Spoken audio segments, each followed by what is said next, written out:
Muchas gracias a nuestros compañeros de la FM, 7 de la mañana, 6 minutos, hora de debatir y analizar los temas del día en la mesa ancha. Hoy con una analista invitada, Liliana Castañeda. Ella es politóloga, es urbanista. Liliana, bienvenida.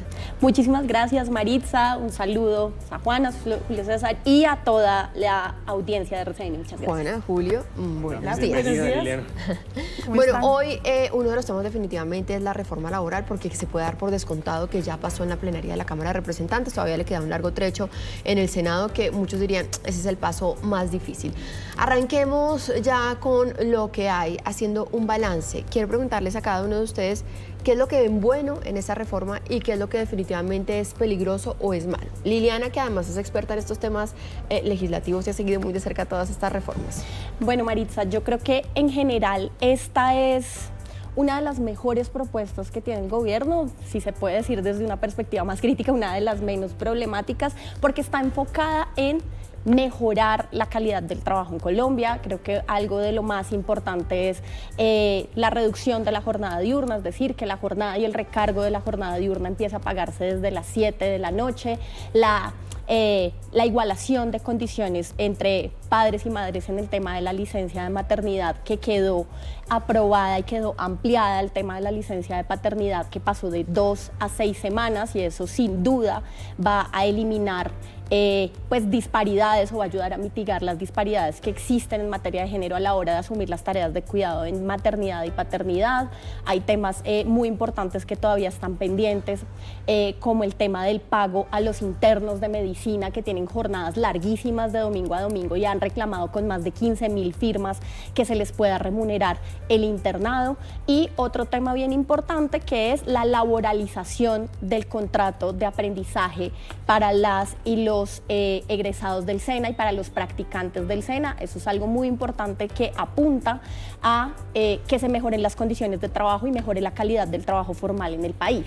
Lo que no está tan chévere, y con esto simplemente cierro, es, por ejemplo, que esas disparidades, que esas igualaciones no se traduzcan en igualdad de derechos para las parejas del mismo sexo, por ejemplo, desconociendo la jurisprudencia de la Corte Constitucional y pues con declaraciones que llaman mucho la atención, como la de alguien del Centro Democrático que dijo que el Congreso no iba a ser notario de la Corte.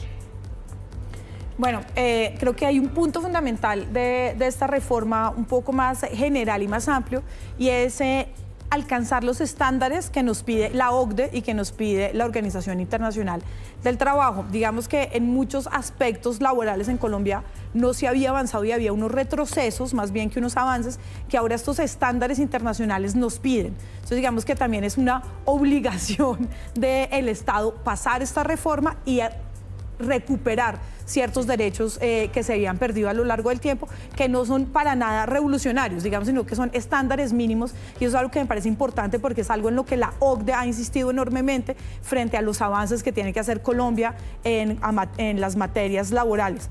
Claramente en el Congreso se van a ir muchas cosas de para atrás y muchos de los puntos de la reforma y artículos se van a empezar a discutir, como ha pasado ahora en la Cámara, y no van a pasar como quería el gobierno. Entonces quedamos también en unos pequeños avances y unos retrocesos importantes, por ejemplo, en cuanto a derechos. La demagogia es un vicio de la democracia que consiste en que los líderes políticos dicen cosas y proponen cosas que parecen muy bonitas en el papel, pero que tienen efectos en la complejidad de la realidad dañinos. Este es un ejemplo de eso, ¿no? Caemos en ese juego que nos proponen de qué es lo bueno y qué es lo malo. Hay que evaluar en conjunto cuál es el efecto agregado de la reforma laboral. Ese ejercicio lo hizo el Banco de la República, un grupo de estudios del Banco de la República. El efecto global es que se va a perder 500.000 de empleos formales. Y la informalidad laboral en Colombia, donde está el 56% de los trabajadores, que nos olvidamos de ese dato, más de la mitad de los trabajadores de Colombia, de los que afortunados que ya tienen empleo, porque hay una parte de los colombianos que no tienen empleo, pero la mayoría de los que tienen empleo tienen un empleo informal. Es decir, nada de lo que se discuta en el Congreso, ni las horas extras, ni horas extras, ni vacaciones, ni licencias de paternidad o maternidad, nada de eso va a beneficiar a la gran mayoría de trabajadores colombianos. Al revés, de acuerdo al informe del Banco de la República, por cuenta de esas buenas intenciones, de esas políticas demagógicas, vamos a meter 500.000 más de trabajadores en la informalidad. Es que pasarlos de tener los beneficios que hoy están consagrados en la ley laboral a no tenerlos. Entonces, en agregado, más allá de si este artículo es bueno o es malo, en agregado es una reforma que retrocede en el principal problema que tiene el mercado laboral en Colombia. Sí, no es una reforma que carga de muchas obligaciones a los empresarios y que no ataca realmente lo que dice Julio César, la informalidad, o sea, no crea nuevos puestos de trabajo, sí da muchas garantías a los hoy empleados formalmente, pero no ataca la informalidad, y lo que sí uno ve es que un poco desgasta ese tejido empresarial, porque los empresarios dicen, miren, o sea, con toda esta cantidad de obligaciones que nos ponen, ineludiblemente nos va a tocar recortar personal. Yo creo que es muy importante y qué bueno que se ponga el punto, poner el ojo sobre los posibles efectos sobre las micro, pequeñas y medianas empresas, que son la parte más importante del tejido empresarial. Sin embargo, creo que el gobierno tiene otro tipo de herramientas, otro tipo de incentivos, por ejemplo, de carácter tributario, para fomentar también, uno, la formalización, y dos, la permanencia y la sobrevivencia de esas pequeñas, micro y medianas empresas. Algo interesante frente al informe del Banco de la República sobre este tema, y es que no hay consenso. Este fue un informe, pero si uno se pone a estudiar juiciosamente la literatura sobre el tema, no hay un consenso entre los mismos economistas sobre los efectos positivos o negativos de este tipo de reformas en todo el mundo, y eso es algo que hay que explorar de fondo. Sí. Un poco la incoherencia del gobierno, que ya reconoce que uno de los problemas centrales de la economía colombiana es la alta carga impositiva de las empresas. De hecho, están diciendo supuestamente que con la reforma tributaria van a bajarle la carga tributaria a las empresas, pero es que esta reforma laboral le impone cargas que son impuestos escondidos, así lo claramente. Pues el asunto de los aprendices, pues es un impuesto escondido a aumentar la carga prestacional o la carga salarial de los contratos de aprendizaje. Es una forma de poner un impuesto sin que parezca un impuesto. Por lo tanto, pues hay una incoherencia grave entre, por un lado, el problema es que las empresas están pagando muchos impuestos, y por el otro, imponiendo más costos similares a un impuesto a través de la reforma laboral. Bueno, pues es una discusión que en todo caso nos va a dar muchos otros espacios aquí en la mesa ancha, porque quedan todavía dos debates de esta reforma laboral. Pasemos a nuestro siguiente tema, y es la prórroga del cese bilateral del fuego con las disidencias, las que están comandadas por alias Calarcá.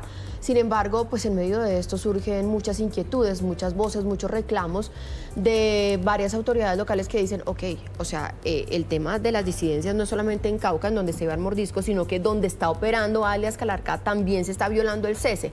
¿Cuáles son esos criterios con los que el gobierno nacional ha decidido ampliar este cese bilateral, que para muchos no está funcionando? Pues a mí me preocupan dos cosas fundamentalmente. Que sea un espacio, este del cese, para fortalecerse militarmente, como lo hizo las disidencias de Mordisco en el Cauca. Ahora estas otras disidencias ya le cuesta, yo creo que para la audiencia es muy confuso al fin con quién es que está negociando el gobierno, las disidencias de las disidencias, en fin, estas otras disidencias que les sirva este espacio para fortalecerse militarmente. Y me preocupa también que el gobierno está muy presionado políticamente para que tenga éxito la paz total, que está siendo un rotundo fracaso, y esa presión política lleva a que, como estamos viendo, el gobierno se haga el de la vista gorda con las fracturas o los incumplimientos del cese al fuego. Pues lo que ha pasado con las camionetas de la UNP, que hemos visto disidentes de estas organizaciones montados en camionetas que pagan los contribuyentes, andando con armas, plata, y con gente con órdenes de captura. Y eso, pues, digamos... Y después los nombran gestores de paz. Y simplemente estas cosas se ignoran porque, pues, políticamente sería un gran fracaso. El único proceso que medio anda encaminado, medio anda bien, pues que también fracase, como estaba fracasando el del ELN, como fracasó el de Mordisco, en fin. Entonces, me preocupa esas presiones que tiene el gobierno para que vaya adelante este proceso, sea como sea. Esto entra dentro de un ciclo de negociaciones y un ciclo de conversaciones que están en este momento andando, que empezaron a andar justamente a principio de este mes, ¿no? Entonces, digamos que durante esos ciclos de negociaciones, los ceses al fuego es una de las principales discusiones y uno de los principales acuerdos a los que se llega, cosa que es totalmente normal. Están estas disidencias, las de Calarcá, con las que se está negociando, y acuérdense que no hay cese al fuego con Iván Mordisco, sino todo lo contrario. Entonces, esto hace parte de la estrategia del gobierno de haber fracturado estas mismas disidencias y poder avanzar una negociación por un lado y un enfrentamiento por el otro. Siempre es muy importante poner en el centro de cualquier análisis de la negociación a las víctimas y a la población civil, y cualquier acción que reduzca las hostilidades hacia la población civil es muy importante y necesita respaldo. Aquí hay algo muy importante y es que la Fundación Paz y Reconciliación también ha hecho un estudio que ha mostrado que si bien las hostilidades no han disminuido lo que se quisiera, no ha habido tampoco un crecimiento del poder territorial de este grupo en particular con el cese al fuego. Bueno, pues también un tema en donde queda abierta la discusión, pero se nos acaba el tiempo. Liliana, muchísimas gracias. Juan y Julio, mañana nos volvemos a ver, 7:16. Vamos a hacer una breve pausa para comerciales, pero ya volvemos con más. Ustedes quédense con nosotros aquí en Noticias RCN.